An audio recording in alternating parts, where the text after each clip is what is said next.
ఈ భూమి మీద తొలి మస్జిద్ ఎవరు నిర్మించారు? ఖురాన్ హదీస్ ద్వారా నిజాలు తెలుసుకుందాం.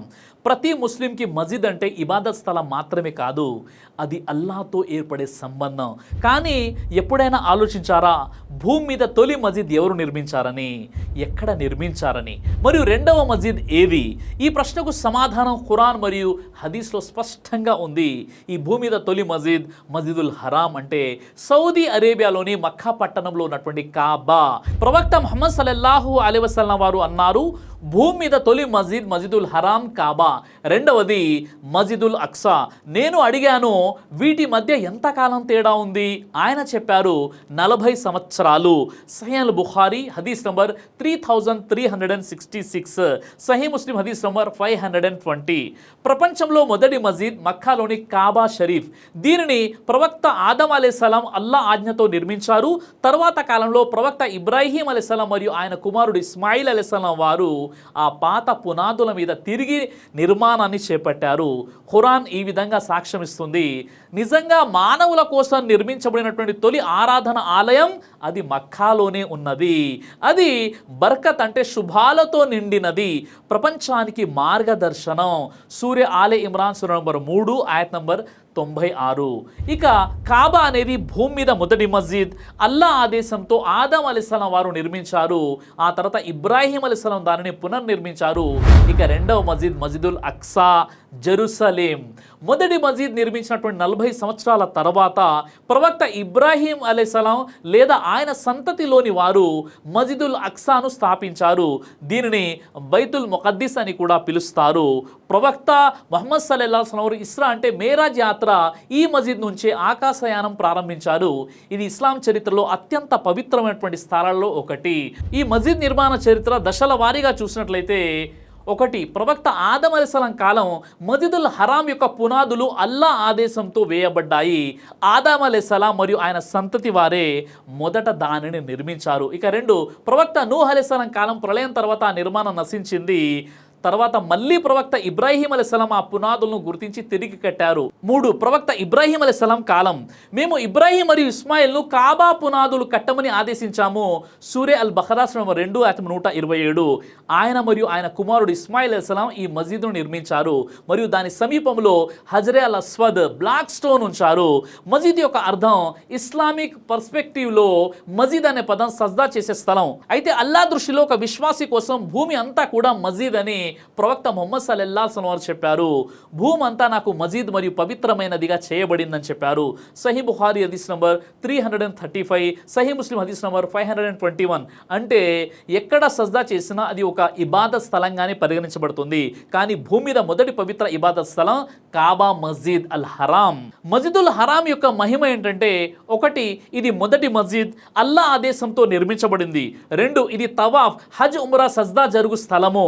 ఇక 3. ఒక్క నమాజ్ ఇక్కడ చదివితే ప్రవక్త చెప్పారు, మస్జిదుల్ హరాం యొక్క నమాజ్ ఇతర మస్జిద్లో 1,00,000 నమాజుల కంటే గొప్పది. సునన్ ఇబ్నే మాజా హదీస్ నంబర్ 1406. ఇక కాబా అనేది కేవలం రాళ్ల కట్టడం కాదు, అది విశ్వాసానికి, ఏకేశ్వర ఉపాసన మరియు సమానత్వానికి ప్రతీక. ఇది భూమి మీద తొలి మస్జిద్. ఇక ఇస్లాంలో పవిత్రమైనటువంటి మరో మస్జిద్ మస్జిదే నబవి. క్రీస్తు శకం 622లో ప్రవక్త ముహమ్మద్ సల్లల్లాహు అలైహి వసల్లం మదీనాకు వలస వచ్చిన తర్వాత నిర్మించినటువంటి మస్జిద్ ఇది. మక్కాలోని మస్జిదుల్ హరాం తర్వాత ఇస్లాంలో రెండవ అత్యంత పవిత్ర స్థలం. ప్రారంభంలో ఇది చాలా విశాలంగా బహిరంగ నిర్మాణంగా ఉండేది. కాలక్రమేణా ఖలీఫాలు మరియు రాజులు దీన్ని విస్తరించి అలంకరించారు. ఇది ప్రవక్త సమాధి స్థలంగా, అలాగే అబూబకర్, ఉమర్ రదియల్లాహు అన్హు వారి సమాధులుగా కూడా ప్రసిద్ధి చెందింది. ఈ భూమి సహల్ మరియు సుహైల్ అనే 2 అనాథ సోదరుల యాజమాన్యంలో ఉండేది. వారు దానిని ప్రవక్త ముహమ్మద్ సల్లల్లాహు అలైహి వసల్లం వారికి విక్రయించి మసీదు నిర్మాణానికి దానం చేశారు. దీన్ని మట్టి ఇటుకలు మరియు తాటి చెట్లతో చేసిన సరళమైన గోడలు, పై భాగం తాటి ఆకులతో కప్పబడిన బహిరంగ స్థలం. ఇది ప్రజలు నమాజ్ చేసేందుకు, సమావేశాలు జరిగేందుకు ఉపయోగించబడేది. ప్రవక్త ముహమ్మద్ సల్లల్లాహు అలైహి వసల్లం వారు స్వయంగా ఇటుకలు మోసి రాళ్లు పేర్చుతూ నిర్మాణంలో పాలు పంచుకున్నారు. ఆయన సహచరులను కూడా నిర్మాణంలో పాల్గొనమని ప్రోత్సహించారు. మసీదులోని ఒక మూలలో సుఫా అనే ఒక నీడ ప్రాంతం ఏర్పాటు చేయబడింది. ఇది పేద సహచరులు, విద్యార్థులు మరియు ఆశ్రయం లేని విశ్వాసులకు నివాస స్థలంగా ఉండేది. ఈ మస్జిద్ ఉమ్మయాద్, అబ్బాసిద్, ఒట్టోమన్ పాలనలో విస్తరణ చేయడం జరిగింది. ప్రతి కాలంలో కొత్త గోడలు, మినారులు, కప్పులు, అలంకరణలు జోడించబడ్డాయి. ఆధునిక కాలంలో ఈ మసీదు విస్తరణ గణనీయంగా జరిగింది. ఎయిర్ కండిషనింగ్, లైటింగ్, ఆటోమేటెడ్ గొడుగులు, అధునాతన మార్బల్ ఫ్లోరింగ్ వంటి సౌకర్యాలు ఏర్పాటు చేయబడ్డాయి. ఈ మసీదు సామర్థ్యం లక్షల మంది ప్రార్థనలు చేయగల స్థాయికి పెరిగిపోయింది. ప్రపంచంలో 2వ అతిపెద్ద మసీదుగా ఇది పరిగణించబడుతుంది. ప్రవక్త ముహమ్మద్ సల్లల్లాహు అలైహి వసల్లం వారు ఇలా అన్నారు, నా ఈ మస్జిద్లో చేసిన ఒక నమాజ్ ఇతర మస్జిద్లో చేసినటువంటి 1000 నమాజుల కంటే ఉత్తమమైనది. సహీహ్ బుఖారీ హదీస్ నంబర్ 1190. ఇస్లాంలో పవిత్రమైనటువంటి ప్రాచీన 3 మసీదుల గురించి తెలియజేశాను. ఇంకా ఇలాంటి సమాచారం మీకు ఏదైనా కావాలంటే కామెంట్ ద్వారా తెలియజేయండి. ఏ అంశంపై వీడియో చేస్తే బాగుంటుందో అల్లాహ్ సుబ్హానహు వ తఆలా మనందరికీ కూడా ఇస్లాం యొక్క సరైనటువంటి జ్ఞానాన్ని తెలుసుకునేటువంటి సద్బుద్ధిని ప్రసాదించుగాక. ఆమీన్. దైవ ప్రవక్త ముహమ్మద్ సల్లల్లాహు అలైహి వసల్లం వారు తెలియజేశారు, కడుపుకు సంబంధించినటువంటి అన్ని రకాల వ్యాధులకు అద్భుతమైనటువంటి ఔషధం తల్బీనా. ఇది దైవ ప్రవక్త వారి సున్నత్. మంచి ఆహారం, ఇమ్యూనిటీ బూస్టర్, ఇందులో షిఫా ఉంది. ఇది మంచి ఔషధంగా కూడా పనిచేస్తుంది. కాబట్టి పిల్లలు అయినా పెద్దలు అయినా ఎవరైనా దీనిని ఉపయోగించవచ్చు. అలాగే ఖురాన్లో దైవం తెలియజేశాడు, తేనెలో మీకు స్వస్థత ఉంది అని. కాబట్టి స్వచ్ఛమైనటువంటి ఫారెస్ట్ హనీ కోసం మీరు సంప్రదించండి. అలాగే పురుషుల కోసం ప్రత్యేకంగా తయారు చేయబడినటువంటి షాహీ హల్వా, ఇది లైంగిక సమస్యలను దూరం చేసి శృంగార సామర్థ్యాన్ని పెంచుతుంది. మీ దాంపత్య జీవితంలో మంచి అనుభూతినిస్తుంది. ఇందులో ఎలాంటి సైడ్ ఎఫెక్ట్స్ లేవు. ఇది కంప్లీట్గా హెర్బల్ ప్రొడక్ట్స్తో తయారు చేయబడినటువంటిది. కాబట్టి స్క్రీన్పై కనిపిస్తున్నటువంటి ఈ నెంబర్స్కి కాల్ చేసి మీరు ఇప్పుడే ఈ ప్రొడక్ట్స్ని ఆర్డర్ చేసుకోవచ్చు.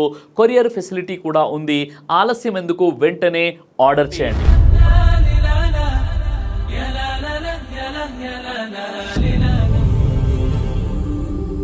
బ్రదర్ సిరాజ్ అని యూట్యూబ్ ఛానల్ని మీరు సబ్స్క్రైబ్ చేసినట్లయితే ఇన్షాల్లా దైవచిత్తం అయితే మీకు వీడియోస్ వస్తుంటాయి. అదేవిధంగా బ్రదర్ సిరాజ్ అనేటటువంటి ఫేస్బుక్ని కూడా లైక్ చేయడం వల్ల మీకు వీడియోస్ వస్తుంటాయి.